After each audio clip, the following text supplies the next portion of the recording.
खिला दो। भाजपा को एक उम्मीद के साथ देख रही थी।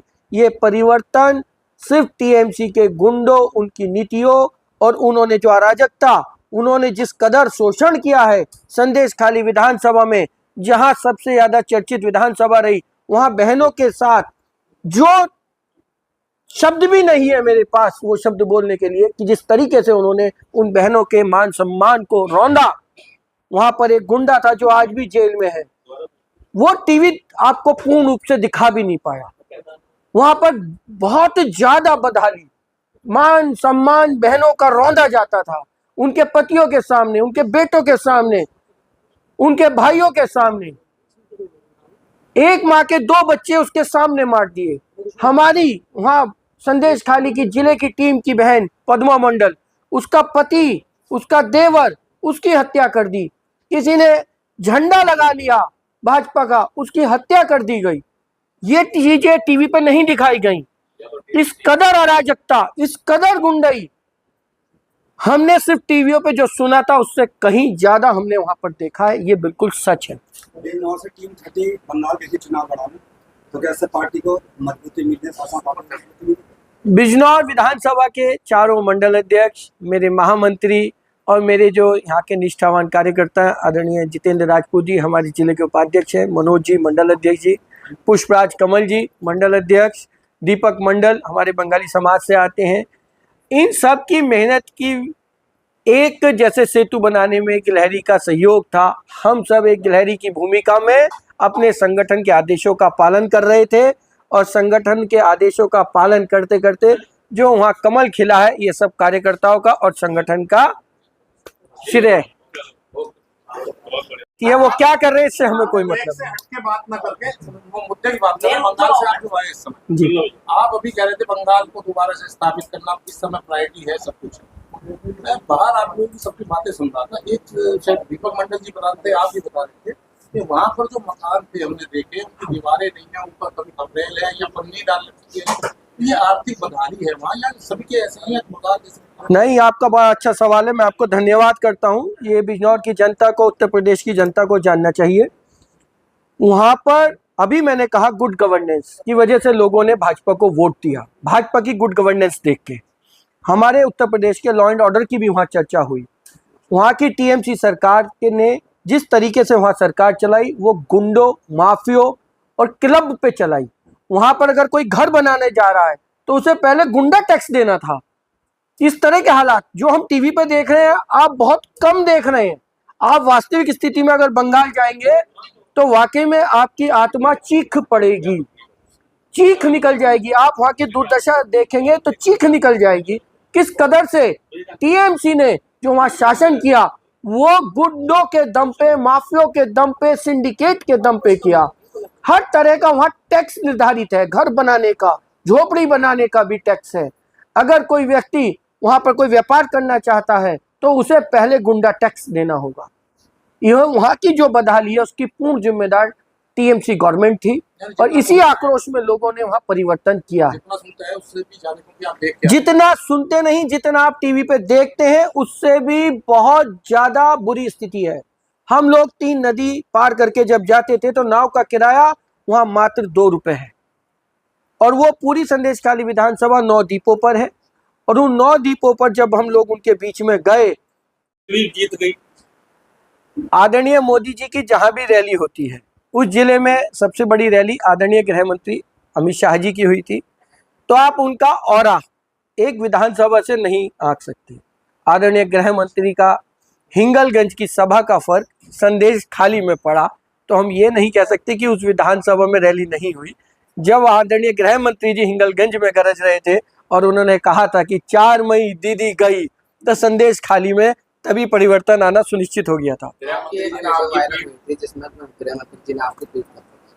तो बंगाल का अनुभव कैसा रहा और किस तरह से आपने वहाँ काम किया? देखिए, कार्यकर्ता के लिए बड़ा गौरव का क्षण होता है जब उन्होंने मेरी पीठ पे हाथ रखा। तो ये बात सही है भाई, मेरा सीना बहुत चौड़ा हो गया था कि मेरे नेतृत्व ने मेरी पीठ पे हाथ पे जब कमर मारा तो मुझे बड़ा गौरव का अनुभव हुआ और हर कार्यकर्ता को होता है। अगर प्रदेश अध्यक्ष जी, प्रदेश संगठन मंत्री जी, जब हम लोग उनके पास जाते हैं वो हमें ये कहते हैं शाबाश, तो हमारा 100 खून बढ़ जाता है भैया, एकदम से हमारा खून बढ़ता है। कार्यकर्ता के लिए उसके नेता अगर हमारे काम को सराहा दें तो हमारी यही ट्रॉफी हमारा गौरव बढ़ाती है। आपने जो स्ट्रेटजी संदेश खाली सीट पर अपनाई, क्या वो बिजनौर सदर सीट पर भी अपनाएंगे वही स्ट्रेटजी? मैंने संदेश खाली सीट पे जो भी स्ट्रेटेजी अपनाई वो शीर्ष नेतृत्व ने निर्धारित की थी, मेरी वहाँ कोई स्ट्रेटेजी नहीं थी। आदरणीय सुनील बंसल जी की टीम, आदरणीय भूपेंद्र यादव जी की टीम हमें काम करने का तरीका बताती थी, हम उस तरीके को पे काम करते थे। हमने जो भी नीति अपनाई सिर्फ और सिर्फ आदरणीय सुनील बंसल जी और आदरणीय भूपेंद्र यादव जी की निर्धारित नीतियों पे काम किया, जिसका ये प्रमाण है। उत्तर प्रदेश में भी चुनाव आने वाले हैं, क्या वही रणनीति उत्तर प्रदेश के चुनाव में भी अपनाई जाएगी जो बात है? देखिए, शीर्ष नेतृत्व की नीतियां और शीर्ष नेतृत्व का जो हमारा गुड गवर्नेंस का जो आप लोग देख रहे हैं, ये गुड गवर्नेंस ही है। आपने आदरणीय विश्व के सबसे लोकप्रिय नेता आदरणीय मोदी जी को सुना, हमारे माननीय प्रधानमंत्री को सुना, उन्होंने क्या कहा चुनाव जीतने के बाद?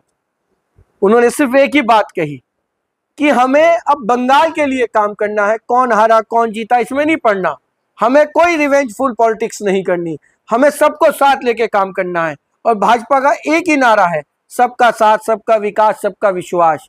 और बिजनौर विधानसभा में भी एक ही नारा चलता है, सबका साथ, सबका विकास, सबका विश्वास।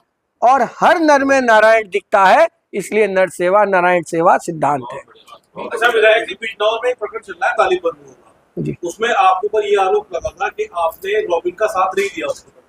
मैंने अभी आपसे कहा संगठन से ऊपर मेरे लिए कुछ नहीं। जब ये मेरे युवा मोर्चे के जिलाध्यक्ष के साथ ये घटना घटित हुई थी, तो उसके बाद आदरणीय प्रदेश संगठन मंत्री जी की माता जी की आरएसटी थी, हम लोग उस दिन वहाँ थे। मेरे पास मेरे भाई और रॉबिन का फ़ोन आया था कि भैया घर पे आदरणीय संजीव बालियान जी आ रहे हैं, कुछ लोग और आ रहे हैं, आपको आना है। उसी दिन वहाँ पर आरएसटी के हम लोग बिजी थे, तो मैंने उससे एक ही बात कही कि जिस दिन घटना हुई आपने मुझे एक बार नहीं बताया। कोई बात नहीं, आज आप मुझे कह रहे हो कि पंचायत में आ जाए, एक बार मैं पूछ लेता हूँ जिलाध्यक्ष जी से। तो जैसा मेरा जिलाध्यक्ष कहेगा मैं वैसा करता हूँ, जो संगठन मुझे निर्देश देता है मैं बिल्कुल वही काम करता हूँ। जिलाध्यक्ष जी से मैंने बात की, उन्होंने कहा आदरणीय प्रदेश संगठन मंत्री जी उपस्थित हैं, एक बार आप पूछ लो। तो मैंने वहाँ जाके पूछा आदरणीय प्रदेश संगठन मंत्री जी से कि भाई साहब मुझे इस विषय में क्या करना है, क्या डायरेक्शन है। ये विषय हमारे संगठन के युवा मोर्चे के साथ ये घटना घटित हुई है, निंदनीय घटना है और ऐसा नहीं होना चाहिए, कानून से ऊपर कोई नहीं है। भाई साहब मेरे लिए मुझे क्या करना है? तो भाई साहब ने एक ही बात कही थी, संगठन की चिंता कर रहा है, इस विषय की संगठन का काम है, आप इसकी हम लोग सब मिलकर इसकी चिंता कर रहे हैं, इसमें आप लोग बिल्कुल बेफिक्र रहिए, न्यायोचित कार्य होगा। तो हम लोगों को जैसा हमारे संगठन मंत्री आदेशित करते हैं हम लोग उसी लाइन पे चलते हैं। उनका कहना स्पष्ट था कि संगठन चिंता कर रहा है तो संगठन को करने दीजिए। तो संगठन ने ही चिंता करी है, ये संगठन के आदेश पे ही सारी कार्रवाई हुई है। और साथ में मैं ये भी बता दूं, वहाँ पर एक नेताजी ने एक बयान भी दिया था कि भाई हमें आंदोलन करना चाहिए, भाजपा के बैनर तले नहीं तो जाट के बैनर के तले आंदोलन करना चाहिए। और मैं कभी भी बिरादरीवाद में नहीं जाऊंगा, मेरे लिए 36 बिरादरियां एक है, मेरे लिए सनातन सर्वोपरि है और मेरे लिए 36 की 36 बिरादरी मेरे देवाधिदेव महादेव की कृपा से मुझे उनकी सेवा करनी है। और मैं सबको लेके, सनातन को लेके जोड़ के कार्य कर रहा हूँ और जो संगठन निर्धारित करता है मैं उसी लाइन पे काम करता हूँ। और संगठन के आदेश अनुरूप और जो अनुरूप इसमें जो भी आप कार्रवाई देख रहे हैं वो संगठन के आदेश के अनुरूप ही हो रही है और ये सब चिंता संगठन को करनी है। अच्छा, आपकी विधानसभा बिजनौर विधानसभा में औद्योगिक गलियारा बनने जा रहा है, ठीक है ना? उस औद्योगिक गलियारे को रोकने के लिए आप ही की पार्टी के पूर्व सांसद, पूर्व मंत्री डीएम साहब के पास जाते हैं। एक तरफ तो इतना विकास हो रहा है और दूसरी तरफ मतलब कि उसको रुकवाने के लिए जाते हैं।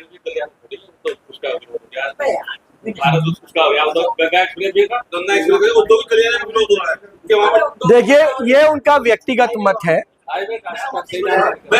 मैं आपको क्लियर कर देता हूँ, ये उनका